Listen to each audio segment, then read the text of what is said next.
I can already feel my bones crumbling to dust just thinking about it, but here it goes. Deus Ex turns 25 years old today. Before my body starts to decompose and drift into the wind, I'd like to take a look back at one of the most influential video games ever created and see what made it so special to this industry all those years ago. While I didn't play it on its exact launch day, which was June 23rd, 2000 for anyone watching this in the future, I bought it a few months after on the recommendation of one of my best friends and was utterly captivated by it. The mixture of RPG mechanics, first-person shooting, adventure game exploration, and systemic mechanics made it this melting pot of genres and ideas that nobody had ever seen at that point in time. It's still ahead of the curve in some respects, though now being a quarter century old, some elements have not held up that well. For those unaware of Deus Ex, the entire premise is pretty easy to sum up. Imagine a world where every ridiculous conspiracy theory you ever heard of was real. Who would be the people behind those theories? How would that warp the fabric of society? What would humanity's relationship to truth and justice be in a world where corporations can completely dictate the narrative of events? It's a fascinating hook for a game that can sometimes lead into silliness, but has weirdly become prescient in the years since its release.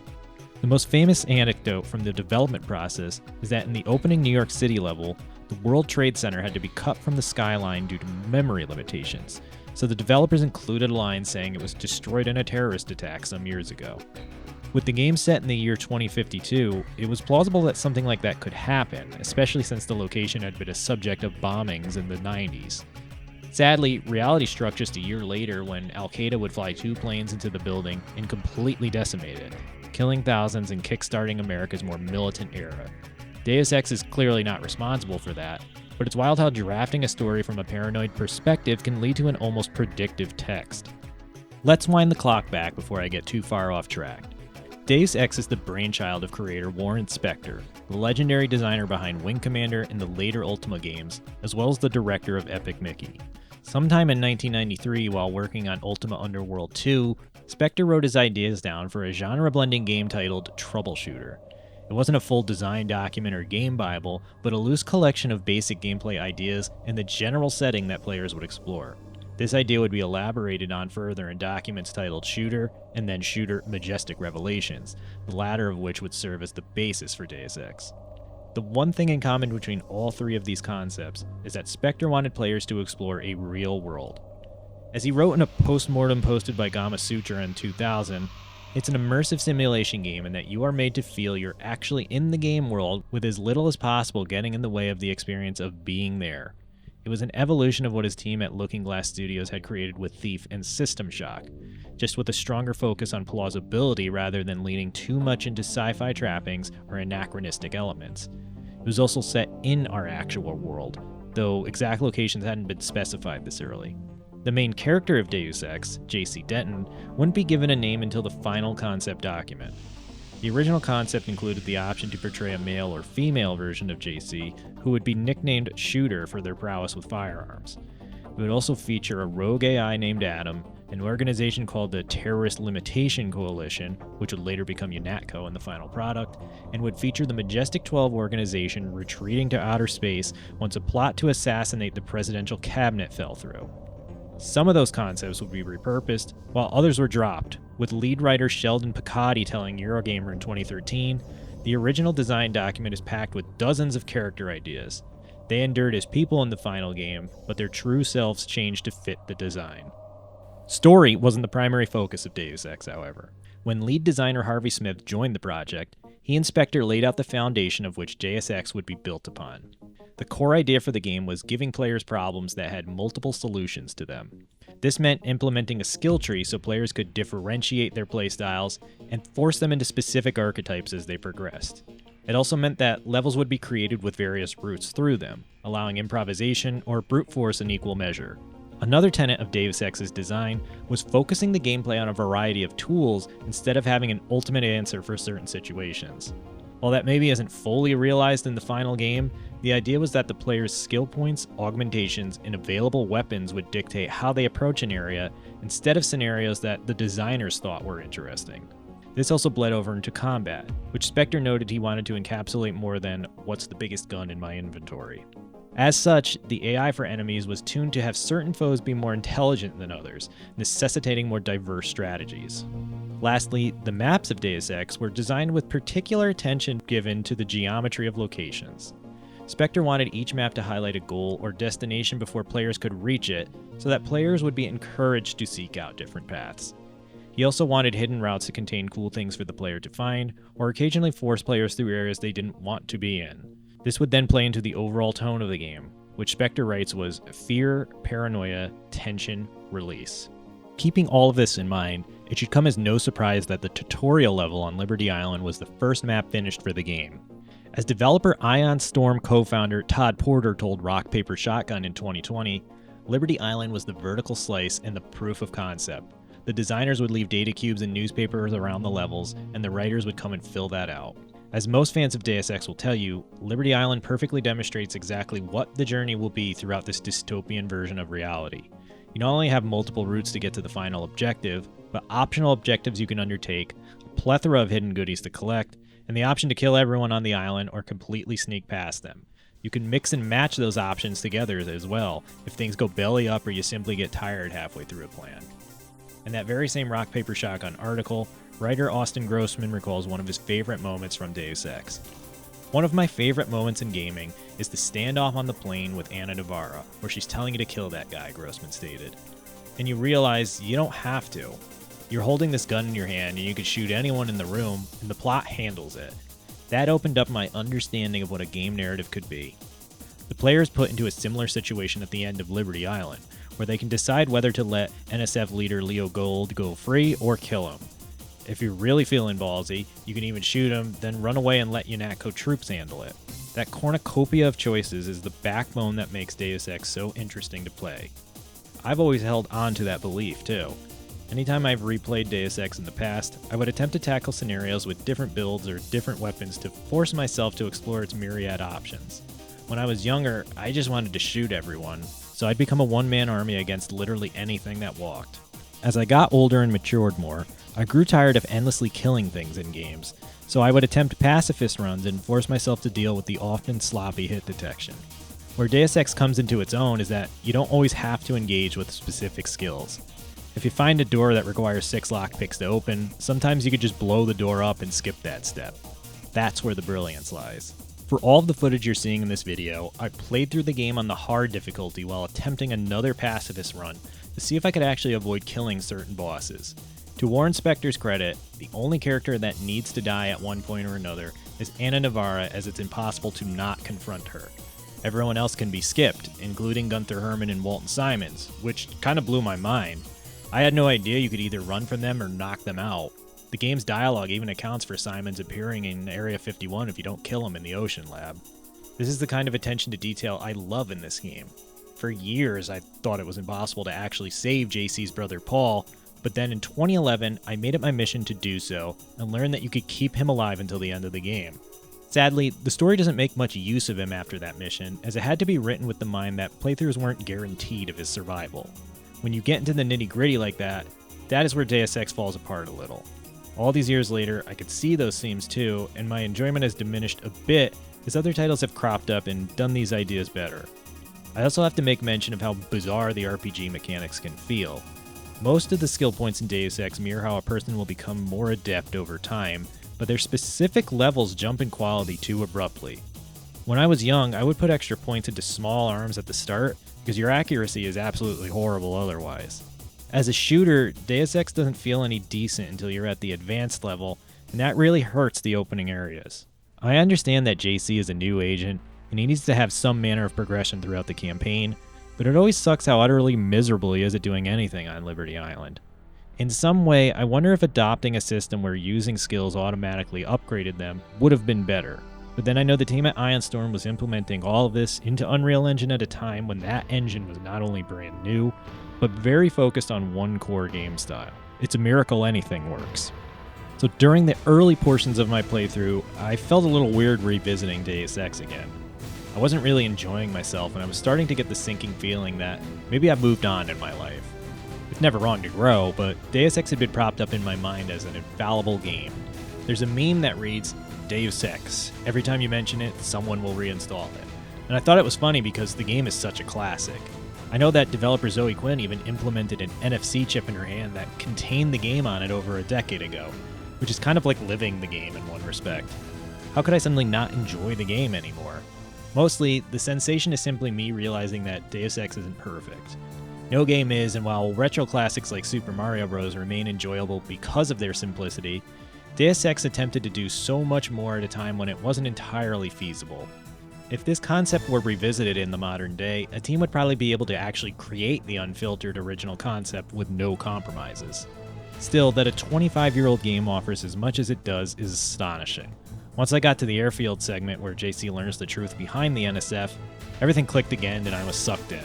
Some of the heavy lifting is done by the music, which was composed by Unreal veterans Alexander Brandon, Michiel van den Bosch, and Dan Gardapi.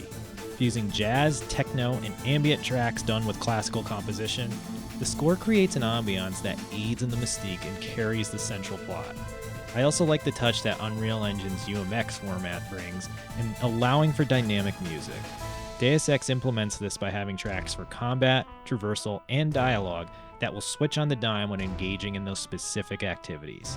It's also just wild to me that there are combat tracks for every map in the game, since you're never restricted from shooting literally anyone, even if you can't win against certain NPCs.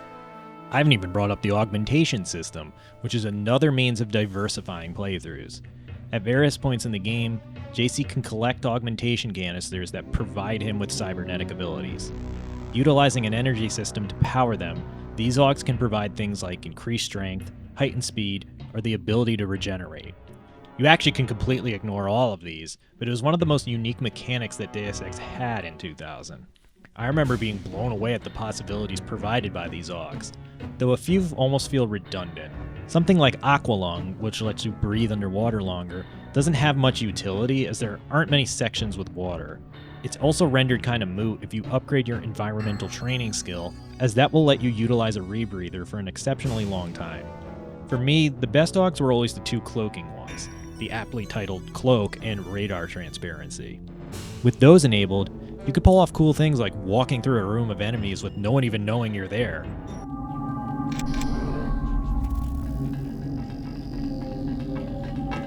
Hear that? I think we got our bogey. Who's there?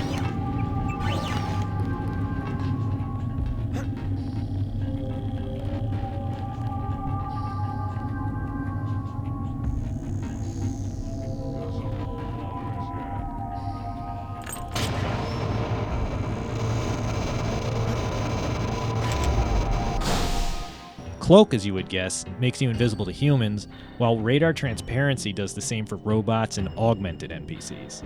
You can also combine that with Run Silent, which is pretty self-explanatory, and you'll become a literal ghost. All of that makes up almost entirely for the shortcomings that Deus Ex has. At times, the game feels clunky to control, and while I was using some mods to improve the base experience for this playthrough, you can't truly patch up a quarter-century-old game that much. I like that JC has an inventory you could stock with items, but it's so strange that you can't actually rotate things to fit better. I enjoy that guns have different ammo types for you to use, but it's weird that you need to go into the inventory screen to specifically change them, breaking up combat encounters. I'm also still baffled at how melee works, which seems to be an evolution of how Thief handled its blackjack, but then sometimes results in enemies either not taking damage or dropping like a lead balloon. It's very inconsistent, which doesn't help when you're trying to non-lethally progress through the campaign. Then there are the technical and artistic deficiencies. Deus Ex was never a looker, even back in the day, but sometimes the limitation of Unreal Engine rear their head. The claustrophobic feel of some maps really betrays the grand vision Spectre had for an interconnected world and can make the experience feel very small. It actually works quite well when you go to Hong Kong, a city that is known for having cramped streets and walkways, but when you're traversing the Champs-Élysées in Paris, there is no reason why it should be limited to half a city block. It makes the city feel like someone's backyard, even if I do love that portion of the game. In fact, the Paris segment contains one of my favorite levels ever, Chateau Duclair. As one of the only segments without combat, the level design is focused on getting the player to explore every nook and cranny of an abandoned mansion while engaging with an NPC about her life. Earlier, JC meets with Nicolette Duclair while tailing the Illuminati leader Morgan Everett. Since Everett is super paranoid, JC and Nicolette need to break into her old home to access her mother's computer and get information for him. The atmosphere is somber. Nicolette explains how, despite hating her mother growing up, she has a hole in her heart after her assassination, and the specific piece of music is upbeat while being melancholic. I wrote a blog post more than a decade ago about why I loved that level, and it's nice to see that designer Harvey Smith was adamant about making this section devoid of combat. In a 2012 interview with Rock Paper Shotgun about the then upcoming Dishonored, Smith got to talking about his life and the tragedies he had seen. He explained how his mom OD'd when he was 6 and how his dad later took his own life. Those events shaped a lot of what interested him, which was an exploration of darker subjects and settings. When creating Chateau Duclair, Smith got to embed some of his life into the area. It's the first time she's been there, and she's kinda sad about that, Smith said on the level. So you explore her empty house with her, and by the way, there's no monsters that attack in the house. I had to push for that on the team because everyone was filling all the rooms with bad guys. Maybe I subconsciously picked up on that, but that level always stuck out as the highlight of the entire game for me. Sadly, the later sequences in Deus Ex almost feel rushed in comparison to everything before. Once you leave Paris, Deus Ex starts to become more linear, and while the openness inherent to its levels never stops being integrated, you start encountering doors that are completely unbreakable or unable to be locked-picked because the developers need you to go a certain route. There's also this underwater lab segment that feels entirely superfluous, mostly acting as filler until you get to Area 51 at the end. Again, I dig the atmosphere of locations such as the abandoned gas station, but the plot just gets lost in those moments. You can see the time crunch taking hold, which means Deus Ex doesn't end on the same high note it started on. Even so, I'm happy to report that once I finished the game again, I had that same sense of accomplishment that I used to get when concluding a playthrough. I even booted up the Deus Ex Revision mod, which alters the level designs and combat mechanics to make it feel more modern. I'm not exactly a fan of its maps, which are often bigger with a focus on realism more than playability, but since it's a free mod on Steam with achievement support, I figured I would dig through it again. It released in 2015 and was originally only playable with dramatic changes, but newer releases have incorporated the vanilla experience as toggles in the menu, including its maps. It's probably the best way to experience the OG game, since you don't have to worry about compatibility with modern operating systems or downloading a bunch of mods to enhance visuals or scale the HUD. I've rambled enough about Deus Ex, though. There were some other topics I wanted to touch on, such as how Elon Musk has seemingly become Bob Page in his older age, but the vastness that is Deus Ex can be talked about for hours on end. This retrospective was more me trying to put some of its development information together in a compact form for people to digest. I also wanted to recount my personal history with the game, which is nearly as long as the game has existed. Did you know there was a PS2 version released in 2003? I also had that as a teen and finished it a few times. It'll soon be re-released for PS4 and PS5 users, and if you can't deal with a mouse and keyboard, I'd recommend it as a streamlined way to experience the general story. It's not perfect, but it does offer a few improvements over the original that make it feel a bit more modern. Even if I can finally see the cracks in the armor within Deus Ex, I can't help but hold it up as a benchmark for the immersive sim subgenre. In the years since, I've always measured different experiences against Deus Ex, and most games come up short. The closest we've seen in recent times is 2017's Prey, but last year's indie shooter Sonar Shock was also incredibly well made. I know that New Blood is still working on Gloomwood, and while I wouldn't expect the breadth of options that Deus Ex has, it might be the type of spiritual successor we need.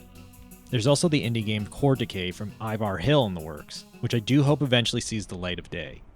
That's not even getting into Deus Ex's official sequels, but that's a topic for another video. Since I don't really know how to end this, I'll just lay it out like this. Here's to 25 years of Deus Ex, one of the most ambitious games ever created. While the future of the brand doesn't look bright, I'll never lose hope that one day we'll see a continuation of sorts.